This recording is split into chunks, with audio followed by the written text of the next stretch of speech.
ఇంకో తమ్ముడు ఉన్నాడు ఎమ్మెల్యే మహబూబ్నగర్ ఆయన కుల్లా చెప్పిండు కాంగ్రెస్ ఎమ్మెల్యే 30% కమిషన్ తీసుకుంటాను మా మంత్రులని.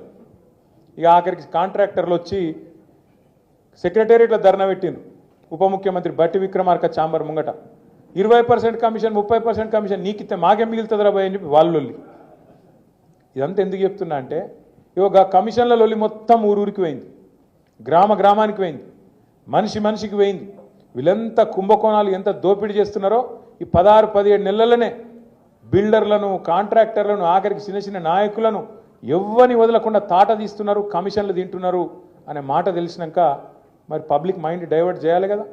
అందుకే ముఖ్యమంత్రి ఏం చేసిండు, కేసీఆర్ గారికి కమిషన్ నోటీసు లేదు, కాళేశ్వరం కమిషన్ నోటీసులని ఎన్నో కథ. కేసీఆర్ కదిలితే మొత్తం మళ్ళీ తెలంగాణ సమాజం అంతా అక్కడికి వచ్చి వరంగల్కి వచ్చి చరిత్రలో చూడని ఒక అద్భుతమైన మీటింగ్ అద్భుతంగా విజయవంతం చేసిన కేసీఆర్ కదలంగానే వీళ్ళకి భయం పుట్టుకున్నది. మళ్ళీ అమ్మ కేసీఆర్ బయటికి వచ్చిండు, మళ్ళీ లక్షల మంది వచ్చిర్రు, మన పని తుస్సు. కాబట్టి ఏం చేయాలి, ఏదో ఒకటి చేయాలి, నోటీసులు ఇవ్వాలి, ఏదో జరుగుతుందన్నట్టు బిల్డప్ ఇవ్వాలి, ఏదో ఒకటి చేసి మన వైఫల్యాల నుంచి మన అటర్ ఫ్లాప్ గవర్నమెంట్ నుంచి ప్రజల దృష్టి మలచాలి.